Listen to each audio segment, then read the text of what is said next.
Well, all things metal. Hopefully, you guys are doing very well out there. I know I am. Um, I did change a little bit of some stuff in the background there. I got a little bit of a change of scenery. I moved things around a little bit, try to clean things up a little bit, make it look a little nicer back there. Plus, also got a new picture up there, and one over here, over on my other side of my shoulder.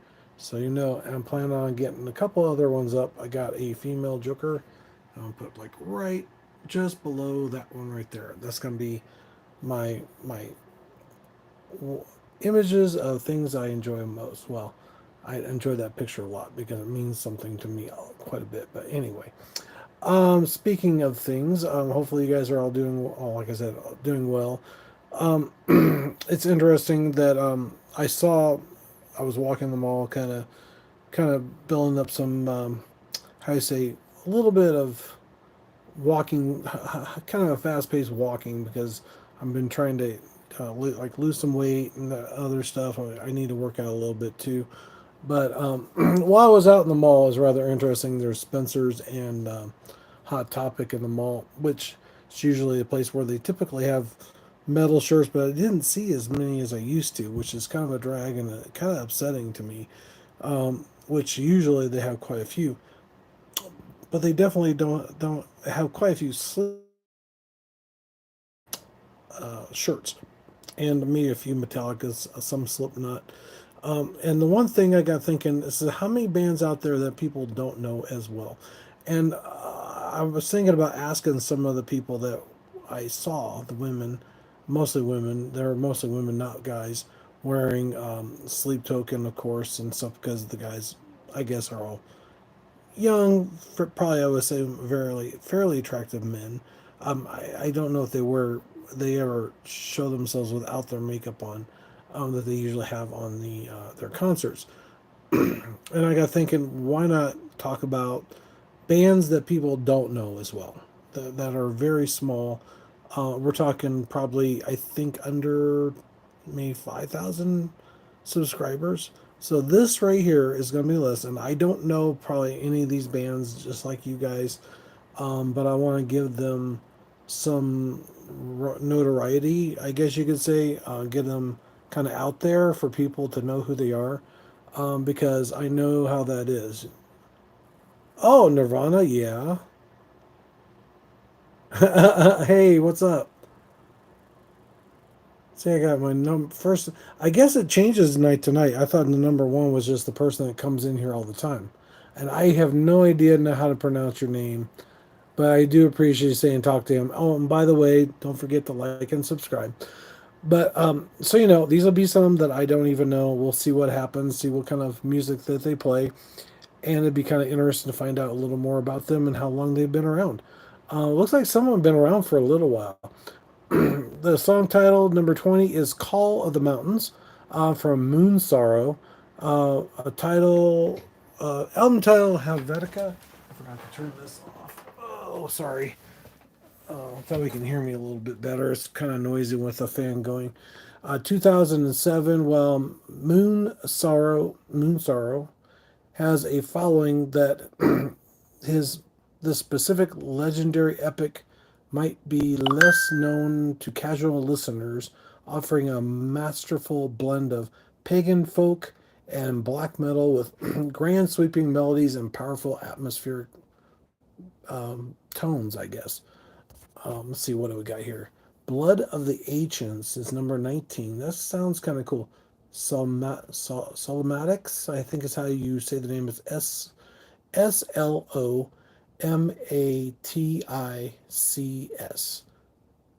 And Esteron is the name of the album. It looks like Esteron. 2016. It's lumbering monolithic doom metal characterized by immersion of heavily fuzzed out riffs and a glacial pace, and truly buries the listener in sound. Okay, I don't know. We'll see. It'd be kind of interesting. These are ones I would like to try to figure out, what they sound like. Number 18 is The Ritualist. Artist name is Hour of 13. The Ritualist is the title. 20. 2010 is when they, I guess, the release date. Pure, unadulterated, traditional doom metal with a heavy influence from early Black Sabbath, featuring crushing riffs, dark melodies, and a vintage feel. Interesting. Number 17 is The Weight of the World from this one. I'm not sure if I can pronounce this one right at all. It's Lycana a Flame. Lycatheaflme, a flame. And Elvin Ephesus, I think is how you say the album. And it was released in 2000. Epic and technical death metal from the Czech Republic. That's probably the reason why I couldn't pronounce the name. Known for its credible, fast, and intricate drumming, memorable riffs, and truly grand scale. So there you go, people. Be kind of interesting to hear this band. Let's see what we got here. The Watchers. Oh, that sounds kind of interesting. It reminds me of Marvel, with the Watchers of What If. Horrendous is the name of the artist, and Antria, Anareta, released in 2015. While gaining more traction recently, this track is from an early album showcasing their masterful blend of technical melody and raw death metal aggression and distinctive progressive edge. There you go. Number 15 is Death Cult. It's called Coffin Worm. Interesting name for a band, right? When It All Becomes None is the title of the album. 2010, or the single. I'm not sure if maybe it's an EP or something.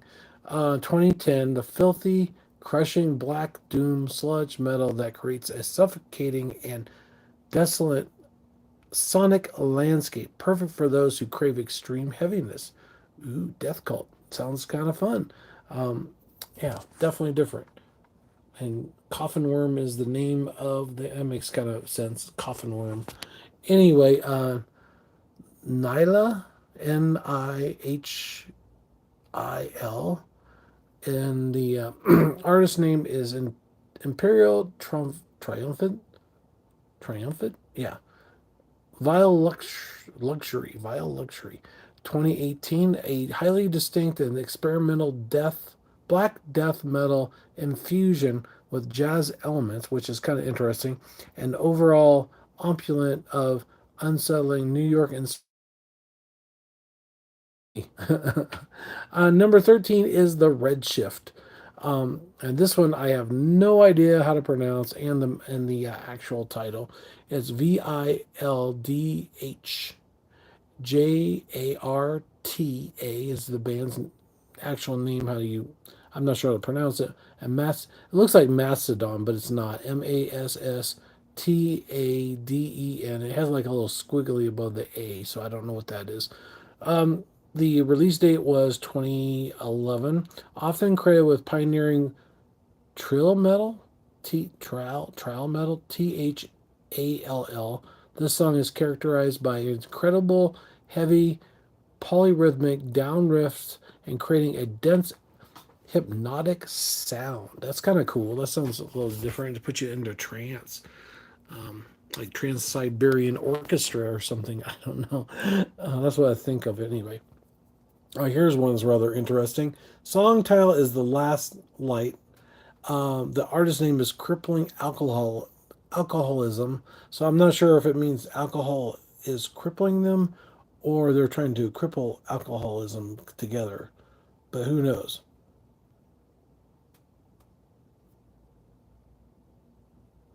Okay, I am not going to talk about that. Sorry. Anyway,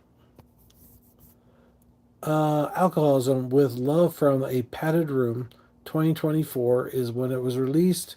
A truly unsettling track blending noise rock, metal, and goth with a baritone vocalist who half sings, half speaks, unsettling narratives, and over dissonant and memorable hooks. So this sounds like it might be like something like what they call System of a Down. He kind of sings his melodies to a point, maybe. I don't know. This one I have no idea how to pronounce. ESS. Oh no, sorry. ECCLESIA Miltons. MILTITANS.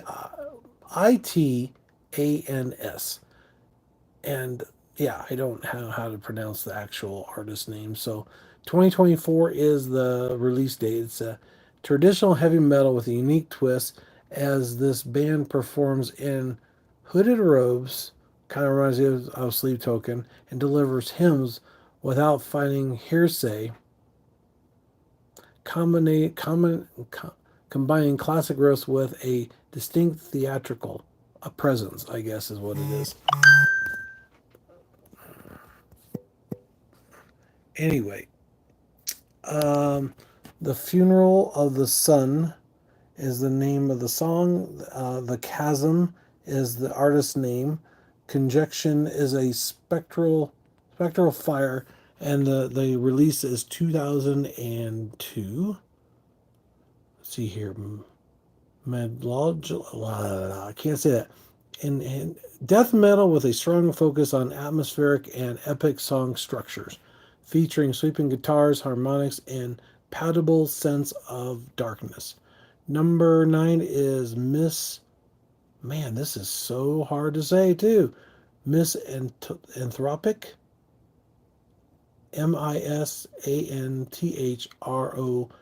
I think I said it right. Blood Moon is the name of the artist, and Misanthropic is a single. 2022 is a powerful, intense blend of progressive metalcore and crushing breakdowns and intricate melodic passages that truly hit hard. Okay, now let's see what we got here. Anyway, number 8 is Reclamation.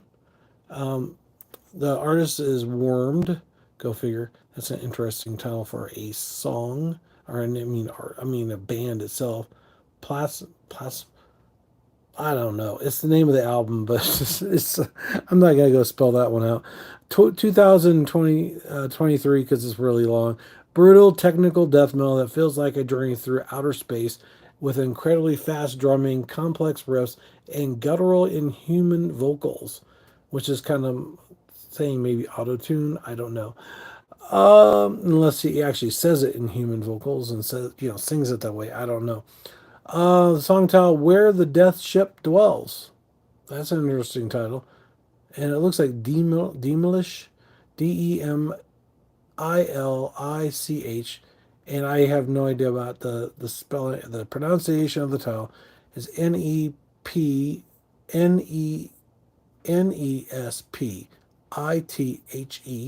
1993. Wow, they've been around for a while, and they're really small still.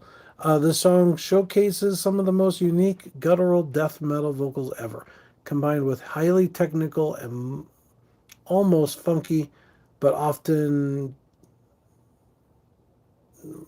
discontent riffing. Okay. Anyway, number 6. Man, these are taking longer than I thought, just because the fact they're pronounced so hard. I wish I had some easier ones. Yeah. Number 6 is The Silent Planet. I lost my place there. Blah, blah, blah. The artist name is Dark Space. Dark Space 3 is the name of the album title, 2008. Immersive and highly atmospheric black metal characterized by a vast, echoing soundscape with raw production and persuasive sense of cosmic dread, which is kind of cool sounding. Hopefully, it sounds good. We'll see. Number 5 is song titles The Sound of Empty Cathedral. Gnaw their tongues, all the dread, magnificent, perversely. That's the name of the song, album title. 2008. A harrowing, deeply unsettling, bleak, black blend of black metal, industrial, and noise. I'm not sure what noise is. This track creates a truly oppressive and nightmarish atmosphere. That sounds pretty cool and something different. Let's see where we got another one. Number 4 is Condemned by Confessor. Condemned is the album title, 1991. They've been around for a while too, so they haven't made it big time like some of the other bands. This pioneering doom metal track is defined as discontent, down-tuned riffs, rhythmic sections, and highly technical, even jarring time signature changes, which is kind of cool. If you guys have heard any of these bands, let me know. I would love to hear from you. Except for please don't do the political stuff, because I will block you big time. This is about metal. If you're not talking about metal, or just music, then yeah. I mean, once in a while, talking about certain things is fine. Try not to go into that realm, please. Number three is Oblivion's Gate, The Unexpected from the artist.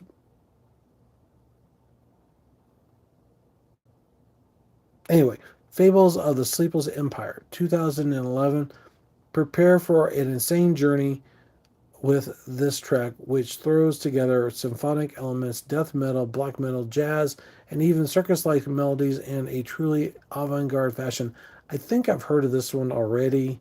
I think I actually reviewed them already, but I'm not certain because that does sound familiar with the circus like melodies. And just, talking about other things besides metal, that's fine, but just let's keep away from the other stuff because it's just stupid.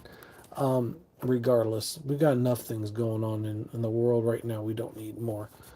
Number two is Aurora Uto. I'm not sure if you pronounce it that way. It's like it has like a what do they call that? Not a question mark, but a apostrophe. Not apostrophe. Question mark. Now, exclamation point. T dot O dot O dot H dot apostrophe. Don't ask me. That's the artist's name. That's how they print. That's how they have it. The Order of the 13 is the album. 2005, a bizarre yet captivating experience with a song-infused elements of jazz, experimentation of death metal framework featuring unconventional vocalization and off-kilter rhythms. Who knows, right? I hated to block the time the guy person out, but I'm not going to deal with that. So I apologize. So if they do see this later on, yeah, you were just timed out for 24. Number one is song title. Oh, song title is number one. The number one is The Grand Scheme. Fawn Limbs is the name of the artist. Darwin Falls is the name of the album. 2019. This track delivers a chaotic, unpredictable blend of technical death metal and grindcore, punctuated by jarring riffs and a relentless atmospheric improvisational feeling. Okay, I don't know. Anyway, there you go. God, there's got some certain things going on there. Anyway, there's your list of bands that are not as well known. So if you don't know, or if you do know, let me know because I'd love to hear from you. Like I said, it was great to cover some bands that not a lot of people know about. Because, like I said, there's all these big name bands that have all this help from the record labels and all this other stuff. So, as an influencer, that would be cool to get to know all those people with the smaller bands. And the reason why is because I think that they sometimes might be just as good, if not better, than the big name bands. Not always, but but they probably just don't have the gear to make it sound even better. So, and a good sound person. I will say that much. If you do have a band and you're starting off, make sure you have somebody that really knows how to tune in the sounds, make sure everything's a certain level, have fairly decent equipment. I know it's rough starting off with you know, somewhat decent equipment, but if you have somebody that knows sound, I bet you they can make magic with what you do have. Hopefully, right? They might say, "I can't work with this," but you never know. You just never know. So anyway, thanks for watching. Thanks for liking and subscribing. Oh, by the way, we got up to 361. So let's see who number 362, 345, all the way up to 75. Hopefully, maybe up to 500, which would be awesome.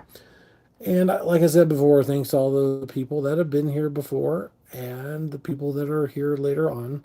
Um, it's funny that Lucas was talking about Nirvana. See, that's the thing. That was the other shirt I saw. Nirvana. I even saw a Guns N' Roses shirt, which I don't consider metal. They're more hard rock or hair bandish, kind of like Motley Crue. Um, but that's cool. They're kind of in the same subset kind of area. So in a way, because I mean, like the '80s was like a lot of that with Limp Bizkit and a bunch of other bands out there that were kind of like not really metal per se, but they were kind of in the same riff kind of area there that people liked, and like Cypress Hills. They weren't really metal, but they were definitely good. So I got to see them with Slipknot not that long ago, so that was pretty awesome. So thanks for watching. Take care, and you guys have a good night. Don't forget to, like I said, headbang, like, and subscribe, and I'll see you next week for another episode. I'm not sure what we're going to cover, but we'll find out.